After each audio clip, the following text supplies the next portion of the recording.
충북의 국립종합대인 충북대와 한국교통대가 통합 추진을 공식화했습니다. 1,000억 원 규모의 정부 지원 공모에 통합을 조건으로 내걸었습니다.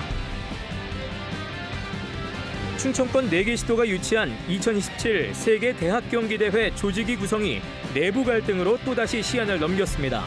체육계가 공개 반발을 예고했습니다. 미성년자 성착취는 무조건 처벌한다는 입법 취지와 달리 현실에서는 집행유예로 풀어주는 경우가 더 많았습니다. 전국의 5년치 판결문을 전수 분석했습니다. 국가정원 지정을 추진하던 충주시가 이번에는 정원도시를 추진하겠다고 나섰습니다. 시민 공감이 관건입니다. 네, 시청자 여러분 안녕하십니까? 계속해서 MBC 뉴스투데이 충북입니다. 충북대와 한국교통대가 통합 추진을 공식화했습니다. 충북의 두 국립대학교는 정부가 1,000억 원을 지원하는 글로컬 대학 30에 공동으로 신청하면서 통합 계획을 서면으로 제출했습니다. 보도에 김은초 기자입니다. 충북대학교와 한국교통대학교, 충북 지역의 두 국립종합대가 통합 추진을 공식화했습니다. 5년간 1,000억 원을 지원하는 정부의 글로컬 대학 30에 통합을 전제로 공동 지원했습니다. 이달 초 협약을 맺고 사업 기간인 5년 내 통합을 전제로 한 계획안을 내놨습니다. 단일 대학 지원금으로는 역대 최대 규모라 합의는 빠르게 이뤄졌습니다. 글로컬 대학은 학령 인구 감소 등으로 위기에 놓인 지방대를 구하기 위한 정책으로 선발 기준에 대학 통합이 강조되었습니다. 충북대는 충북 최대 규모의 거점 국립대, 교통대는 청주과학대, 철도대학과의 잇따른 통합으로 몸집을 키운 충북 제2규모의 국립대입니다.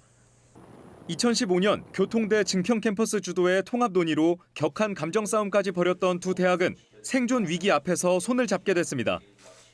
2040년에 이르면은 충북 지역 대학은 정원 대비 신입생을 절반도 못 채우고 지역은 소멸 단계로 들어설 것으로 예측되고 있습니다. 이러한 위기를 극복하기 위해서 두 대학은 각 3개씩 모두 6곳에 분산된 캠퍼스를 특성화해서 활용하는 방안과 그에 따른 학과 개편 방안을 신청서에 담았습니다. 또 청주와 충주 지역의 전략산업과 연계된 산학협력 추진 계획도 포함했습니다. 충청북도가 추구하는 주력 산업 분야와 연계돼서 저희의 자원을 집중할 수도 있고 예산 활용량이 굉장히 많아지기 때문에 집중적으로 육성할 수 있는 기회가 생기겠더라고요. 다만 아직은 두 대학의 통합 의지를 공식화한 단계라 구체적인 통합 일정은 발표되지 않았습니다. 이번 통합 발표는 글로컬 대학 지원을 전제로 한 거라 향후 사업 선정 여부도 변수로 남아 있습니다. 두 대학은 오는 7월 본 사업 신청 때까지 세부적인 구조 개편안을 함께 마련해 제출할 계획이라고 밝혔습니다. MBC 뉴스 김우초입니다. 충청권 4개 시도가 유치한 2027 하계 세계대학 경기대회가 문화체육관광부와 체육회의 힘겨루기 속에 조직위 설립에 진통을 겪고 있습니다. 국제연맹과 약속한 시한도 또다시 넘기게 됐습니다. 김대훈 기자가 보도합니다. 충청권 4개 시도는 세계대학 경기대회를 유치하면서 국제연맹과 6개월 이내에 조직위원회를 설립하기로 약속했습니다. 그게 지난달 11일이었는데 약속을 지키지 못했고 다시 한번 연장한 게 어제였는데 결국 그 약속도 지키지 못했습니다. 조직위원회 구성을 두고 문화체육관광부와 대한체육회가 갈등하고 있기 때문입니다. 조직위 설립 권한은 문체부에 있지만 대한체육회가 동의하지 않으면 허가를 내줄 수 없습니다. 4개 시도가 조직위원회를 끌고 갈 부위원장과 사무총장을 뽑아놨더니 역할이 중복돼 제대로 대회를 치를 수 없다고 대한체육회가 먼저 반대했습니다. 그래서 대한체육회와 협의해 사무총장 자리를 없애기로 했더니 이번에는 위촉장까지 준 사무총장을 특별한 이유 없이 해촉할 수 없다면서 문체부가 반대했습니다. 결국 문체부와 4개 시도는 처음 정한 대로 부위원장과 사무총장 2인 체제로 조직위를 꾸리기로 하고 대한체육회를 설득하고 있는데 협상이 되지 않고 있습니다. 대한체육회 관계자는 아무런 협의도 없이 이렇게 됐으니 도장만 찍으라는 일방적인 태도를 받아들이기는 어렵다면서도 민감한 사항이라면서 인터뷰는 거절했습니다. 이와 관련해 문체부는 긴밀히 협의가 진행되고 있다는 말 이외에는 어떠한 입장도 내놓지 않고 있습니다. 4개 시도는 두 단체가 왜 이렇게 힘겨루기를 하는지 자세한 내막도 모른 채 결정을 내려주기만 기다리고 있습니다. 대한체육회는 다음 주 월요일 대한체육회장과 17개 시도 체육회장이 참가하는 대규모 연석회의를 열고 이번 사태와 관련한 입장을 발표할 예정입니다. 체육계가 한 목소리를 내며 실력 행사에 나서는 셈인데 조직위 설립이 파행에 이르지 않을까 우려되고 있습니다. MBC 뉴스 김대웅입니다. 구제역 발생 이후 충북도 내 6개 시군에 내려진 소이동 제한이 이달 중순쯤 해제될 전망입니다. 충북 구제역 방역대책본부는 마지막 발생일로부터 2주 가까이 추가 발병이 없어 3주가 되는 이달 8일부터 제한 해제를 위한 검사에 나설 예정입니다. 이번 구제역은 청주와 증평 11개 농장에서 9일 동안 연쇄 발생해 소와 염소 1,571마리가 매몰됐습니다. 충북도 내 과수화상병 확산세가 사그라들지 않고 있습니다. 충북 과수화상병 종합상황실은 충주시 신리면 2곳과 동량면 1곳, 제천시 백운면 1곳 등 4개 과수농가가 과수화상병 확진 판정을 받아 매몰 작업을 진행하고 있다고 밝혔습니다. 지난달 9일 시작된 올해 과수화상병 누적 발생 건수는 충주 22건, 제천 4건, 진천 1건 등 모두 27건에 피해 면적은 6.4헥타르입니다.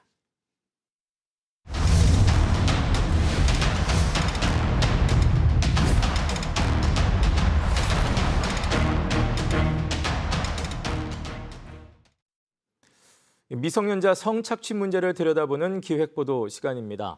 미성년자 의제 강간죄는 폭행과 협박이 없어도 가해자를 처벌한다는 것이죠.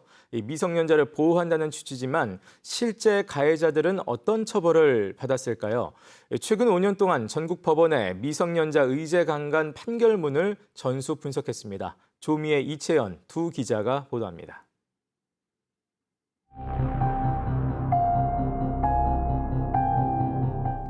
SNS로 알게 된 만 14살, 15살 미성년자 2명을 숙박업소에 데려가 간음한 남성.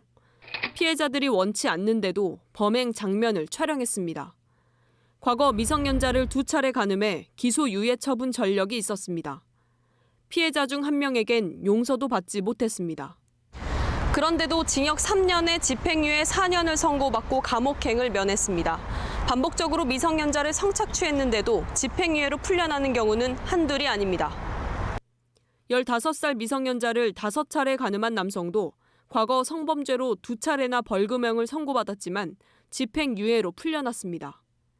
심지어 미성년자 의제 강간죄는 피해자 나이가 16세 미만일 때 적용되는데 이 재판부는 피해자가 16세가 되기까지 한 달도 채 남지 않았다는 점을 유리한 정상으로 삼았습니다.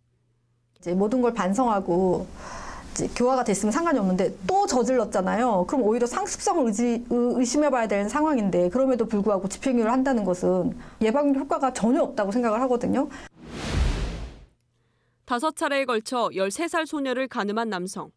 재판부는 만남과 성관계가 서로 동의에 이뤄졌다며 유리한 정상으로 보고 징역 3년에 집행유예 4년을 선고했습니다.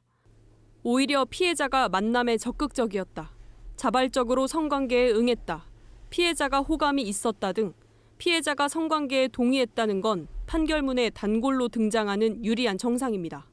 수술의 날에 사랑한다고 했던 편지를 증거자료로 제출했어요. 왜 사랑한다고 했나요? 라는 질문을 받았어요.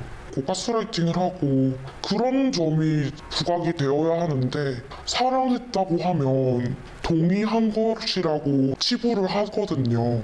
그걸 이용한 사람이 저는 문제라고 생각해요. 미성년자가 성인과의 성관계에 동의했다고 해서 이 동의를 진정한 의미의 동의로 볼 수 있을까? 제대로 사고가 된 동의가 맞나라는 생각을 했어요. 초등학생 이런 애들이 동의를 했다고 해서 그 아이들이 진짜로 어떤 일이 벌어질지 알고 동의를 한 건지 정확히 판별을 할 수가 없잖아요. 이외에도 10차례 넘게 미성년자를 성착취하고 아이에게 가학적으로 성범죄를 저질렀어도 집행유예로 곧장 풀려나는 경우들이 있었습니다. 그래서 취재진은 미성년자 의제강간죄의 처벌을 살펴보기로 했습니다. 과연 죄의 무게만큼 처벌받고 있을까요? 취재진은 5년치 1, 2심 680여 건의 피고인 737명을 대상으로 얼마만큼의 형을 선고받았는지 살펴봤습니다. 죄질이 더 중한 복합범죄를 합쳐 1, 2심 전체를 보면 평균 2년 7개월의 징역형을 선고받아 양형기준 기본형을 겨우 충족했습니다. 그러나 1심 단독범죄로 좁혀보면 평균 2년형으로 양형기준 기본형에 못 미쳤습니다. 그렇다면 피고인 700여 명 중 실형을 선고받은 사람은 얼마나 될까요? 미성년자 의제강간죄 단독범죄일 경우 대다수가 철창 신세를 면했습니다. 단독사건 1심 피고인 258명 중 70%가 집행유예를 선고받았고 29%만이 실형을 선고받았습니다. 이마저도 2심에선 40%가 집행유예로 풀려났습니다. 죄질이 더 나쁜 복합범을 포함해도 1심 피고인 574명 중 집행유예는 53%를 차지했고 실형 선고는 46%에 그쳤습니다. 이 중 18%는 2심에서 풀려납니다. 미성년자 의제 강간죄가 포함된 열람 가능한 1, 2심 전체를 합쳐도 실형 비율은 절반이 안 됩니다. 이 법에서는 미성년자는 무조건 보호하라고 했는데 제가 나를 유혹하네? 제가 적극적으로 거부하지 않네? 그걸 또 이제 나의 유리한 사정으로 주장을 하는데 어느 정도는 받아들여진다는 게 이 법의 취지를 좀 잘못 이해하고 있거나 피해자가 동의했든 호감을 표시했든 그 이유에 상관없이 미성년자의 나이 하나만으로 가해자를 처벌할 수 있는 미성년자 의제 강간죄. 미성년자를 보호하자는 이 취지대로 왜 어미 처벌이 어려운 건지 그 이유를 이어서 파헤쳐 봅니다. 국가정원을 추진하겠다던 충주시가 국가정원이 어렵게 되자 정원도시를 들고 나왔습니다. 이를 위해 최근 시장과 시의회 의장 등이 유럽 3개국을 다녀오기도 했죠. 관계자들은 정원도시가 필요하다며 의제 설정에 나서고 있는데 정작 중요한 시민 공감대 형성은 아직입니다. 이승준 기자입니다. 충주에서 국가정원이 본격적으로 거론된 것은 지난 2021년 11월 말입니다. 조기령 충주시장이 4대 미래 비전을 밝히며 그 가운데 탕금호 국가정원 조성을 세부 계획으로 꼽았습니다. 그 뒤 대통령 선거 공약에 포함됐고 지난해 지방선거에서도 조기령 시장의 주요 공약이었습니다. 그러나 올해 정부 예산에 반영되지 않자 충주시는 지방정원을 먼저 추진하겠다고 방향을 바꿨습니다. 이런 가운데 충주시장과 충주시 의회 의장 등은 지난주 6박 8일 동안 유럽을 다녀왔습니다. 흉내낸다고 될 일은 아니지만은 적어도 그 정도의 수준의 시민 휴식 공간 그리고 또 시민들이 특히 좋아할 수 있는 그런 정원을 꾸미려는 비전을 갖춰야 되겠다는 그런 생각을 하고 있고요. 단체장이 의지를 갖고 지자체가 공을 들이는 건 못지않게 중요한 것은 시민 공감대 형성입니다. 지난 2017년 라이트월드 업무 협약 이후 시민들은 탕금공원을 몇 년 동안 잃었고 시는 골머리를 앓았습니다. 이시종 전 지사 퇴임 몇 달 만에 10수년 동안 이어졌던 무예 관련 행사와 이름은 싹 사라졌습니다. 근데 라이트월드는 전부 찬성을 했는데 결국 우리 충주시로서는 큰 실패를 했는데 그런 부분 때문에 좀 더 객관적으로 뭐라도 직접 보고 제가 느끼고 싶었다는 게 이번 공무의 주된 목적입니다. 충주시는 도심 자투리 땅에 식물을 심고 청보리밭을 조성해 걷기 행사도 여는 등 정원 띄우기에 열을 올리고 있습니다. 국가정원을 추진하던 지난해에도 6만 8천여 명의 서명을 받아 정부에 전달했습니다. 모두 자치단체 주도로 이뤄지고 있습니다. 시작은 자치단체가 하겠지만 영속성을 갖는 것은 시민들의 공감대를 얻고 자발적인 참여를 끌어내야 할 것입니다. 국가정원이나 정원박람회는 아름다운 정원도시, 공원도시 충주를 만드는 그걸 앞당기는 좋은 수단이 될 것이다. 그 자체가 목적이 될 수는 없다. 그것도 제가 현지에 가서 느낀 것입니다. 저는 집행부에서 어떠한 사업이 올라오면은 저는 적극적으로 이제 돕기로 했습니다. 그리고 이제 그 의미가 거의 비슷하니까 우리가 두 번 다시 실패는 안 할 것이라는 게 이번에 제 확고한 신념입니다. MBC 뉴스 이승준입니다. 대한축구협회가 내홍을 겪고 있는 K4리그 FC 충주에 대해 진상조사에 착수했습니다. 대한축구협회는 충주FC 대표와 선수 대표를 상대로 최근 벌어진 일련의 상황에 대한 공정위원회 심사를 진행했습니다. 이번 심사는 구단 대표로부터 갑질 피해를 당했다는 선수단의 진정에 따른 것입니다. 지난달 23일 FC 충주 선수단은 기자회견을 열고 구단 대표가 선수단의 불화를 조장했다며 사퇴를 요구했습니다. 한편 구단 대표는 회견 자리에 참석한 선수들에게 경기 출전과 훈련 제한 처분을 내렸습니다. 지역의 시민단체들이 옛 청주시청 본관동의 보존 상태 공개를 촉구했습니다. 충북시민사회단체 연대회의는 어제 기자회견을 열고 별다른 보존 계획도 없이 본관동 철거가 이뤄지면 청주시의 부분 보존 약속이 지켜질지 심각하게 우려된다며 보존 상태 공개와 전문가 검증을 요구했습니다.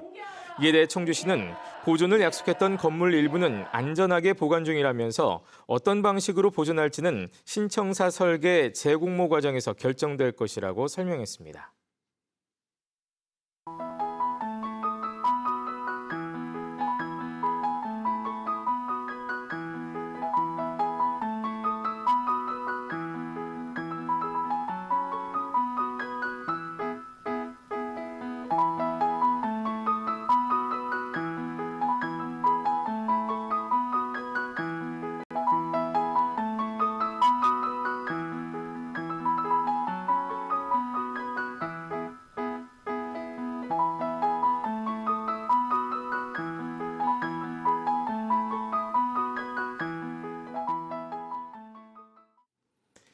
중부 내륙 최대 관광단지를 표방하는 진천 초평금곡지구 복합관광단지 개발의 민간 사업자 선정이 무산됐습니다. 진천구는 지난 3월 2건의 사업 제안서가 접수됐지만 차별화된 창의적 제안이 없거나 참여 컨소시엄의 재무 상태, 재원 조달 계획 등이 불안정해 적합한 사업자가 없었다며 우선 협상 대상자 미선정 결정을 공고했습니다. 이에 따라 진천구는 사업 계획을 재정립하고 다시 사업자 선정에 나설 방침입니다. 초평 금곡지구 복합관광단지는 국공유지가 90%인 485만 제곱미터 부지를 중부 내륙권 최대 관광단지로 개발하는 사업으로 오는 2030년 완성이 목표입니다. 전국 인구 감소 지역 89개 시군 가운데 하나인 제천시가 인구 감소 지역 대응 기본 계획을 통해 인구 15만 명 회복을 단기 목표로 내걸었습니다. 더불어 제천시는 청년 인구 비율을 현재 21%에서 25%로 끌어올리고 월 3시간 이상 지역에 머무는 생활 인구도 월 평균 100만 명 수준을 유지하겠다는 목표를 세웠습니다. 제천시는 이를 위해 젊음과 자연이 조화로운 생명도시를 비전으로 생활인구 다양화와 주거환경 개선 등 39개 세부 계획을 추진합니다. 현재 인구 13만 1,000명인 제천시는 지난해부터 지방소멸 대응기금 153억 원을 받아 공공산후조리원과 다문화 교육관, 또 청년 교육 커뮤니티 센터 등을 조성 중입니다.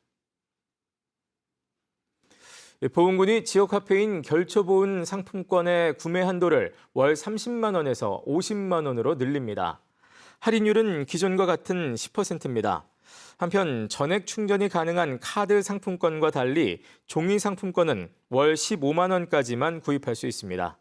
보훈군은 물가 상승으로 어려운 소상공인을 돕고 지역 자금의 역외 유출을 방지하기 위해 구매 한도를 늘렸다고 밝혔습니다. 단양군에서 디지털 관광 주민증이 발급됩니다. 디지털 관광 주민증은 지역 관광지와 음식점 등 여행 편의시설에서 할인 혜택을 제공하는 명예 주민증으로 문화체육관광부와 한국관광공사가 주관하는 지역 관광 활성화 사업입니다. 단양군은 소서남 자연휴양림과 다누리 아쿠아리움 등 직영시설의 주중 할인 혜택을 최대 50%까지 제공할 방침입니다. 디지털 관광 주민증은 본인 명의의 스마트폰으로 한국관광공사의 대한민국 구석구석 모바일 앱을 통해 발급받을 수 있습니다. 네, 뉴스를 마칩니다. 함께 시청해주신 여러분 고맙습니다.